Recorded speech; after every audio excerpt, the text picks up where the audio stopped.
Hello everyone. In today's video, we are going to discuss about the implementation of heap sort using the programming language as C. I would suggest before watching this particular video, go through my previous video wherein we have discussed about how to construct a heap and what are the different methods of constructing a heap, as well as we have discussed about the efficiency of the heap. Now coming to the implementation of the heap sort program. So first include the header file.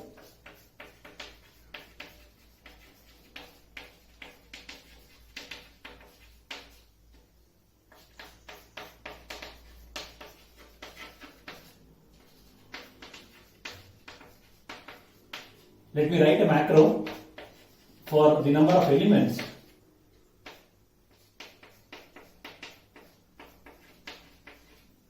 to be stored in the array. I have taken the macro to be 1000. Now start with main function.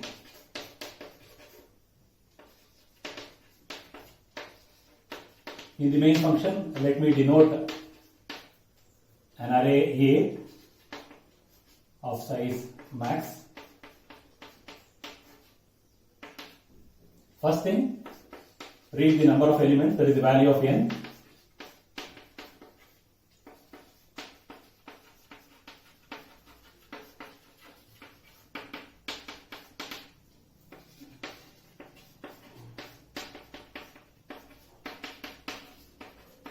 Now after reading the value of n, read the elements into your array A.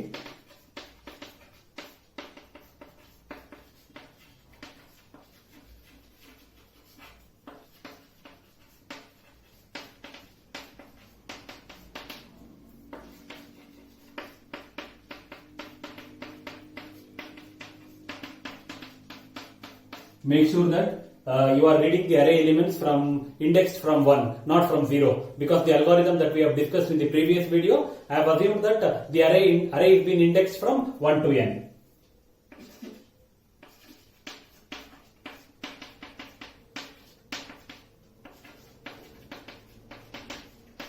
Now if you do remember, what was the first step in case of heap sort?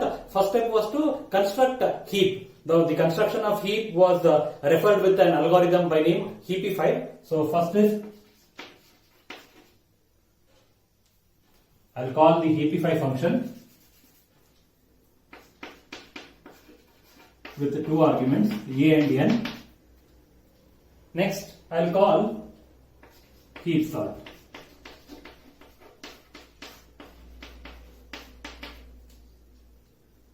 So if you do note, first I am calling heapify to construct heap, and then I am calling the heap sort function. Now after this, you can print the array elements.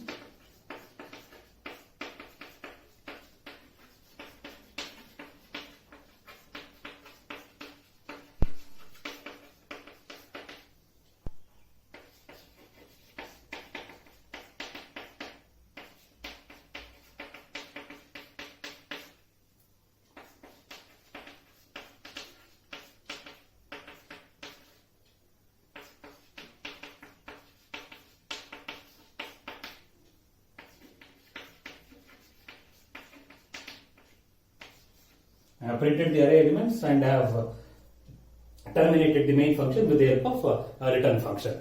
So this was my main function. The other functions that we are supposed to discuss are, first is this heapify function and next is this heap sort function.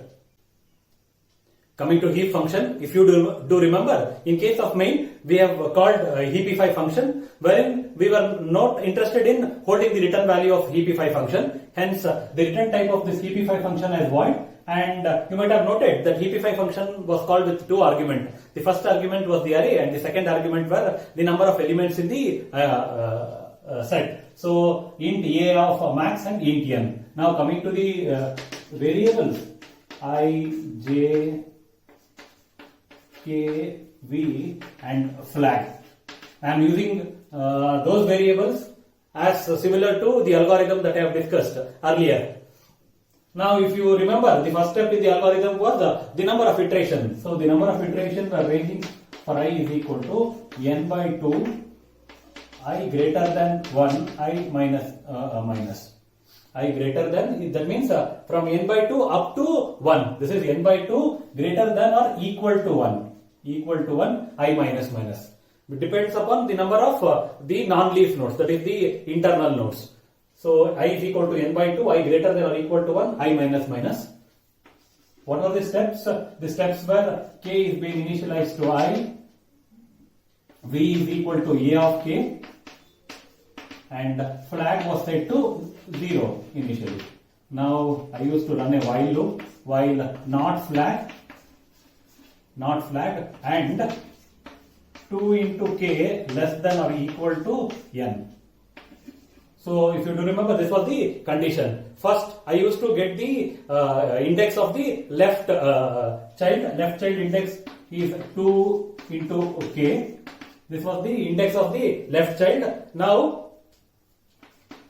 if j less than n, I used to compare whether the left child is greater or the right child is greater. If a of j is less than a of j plus 1, that implies if my right child is having a higher value, then j is equal to j plus 1. So within this if, only this part. If you open this if here, please make sure that you are closing here. Now after getting the appropriate child which is greater, now compare your key. Your key is v. This is v. If v greater than or equal to a of j, this implies that the tree is already a heap. That is, the subtree is already a heap. What is the variable? That is flag. Flag is equal to 1. Else, open this else part. There were two statements, that is a of k is equal to a of k is equal to a of j, and then my k was j. Close this else part.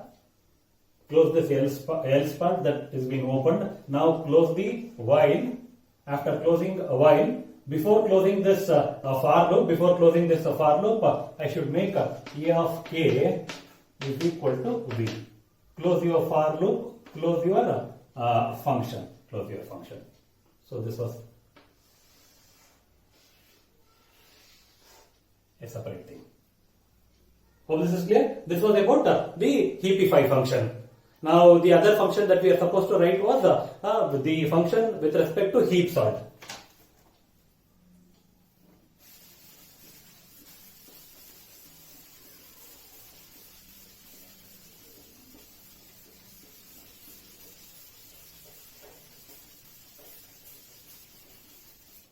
Now if you do remember, in case of heap sort, first step was to construct heap, that we have already done. Next is I need to exchange the first and the last element. So what we will do, we will we will write a function by name heap sort.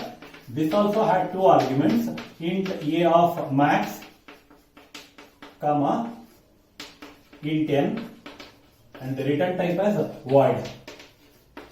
So here in this function, int I, comma, temp. After calling heapify function, what is the next step? I need to exchange the first and the last element. So temp is equal to e of 1. E of 1 is equal to e of the last element. The last element is e of n. Now that needs to be iterated so many times. So I will run a for loop for I is equal to n.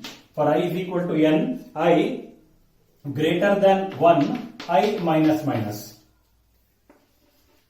If for I is equal to n, I greater than 1, I minus minus, the temp is equal to e of 1. E of 1 is equal to e of I, and e of I is equal to temp. Now once I have exchanged the first and the last element, I need to call heapify once again. For n minus 1 element. That means I was n, now it is I minus 1. Close this for loop, close this heap sort function. This should be fine. This was about how to implement heap sort using the bottom-up approach. Note that the efficiency of the heap sort algorithm, as we have discussed in the previous video, I have stated that it is n log n.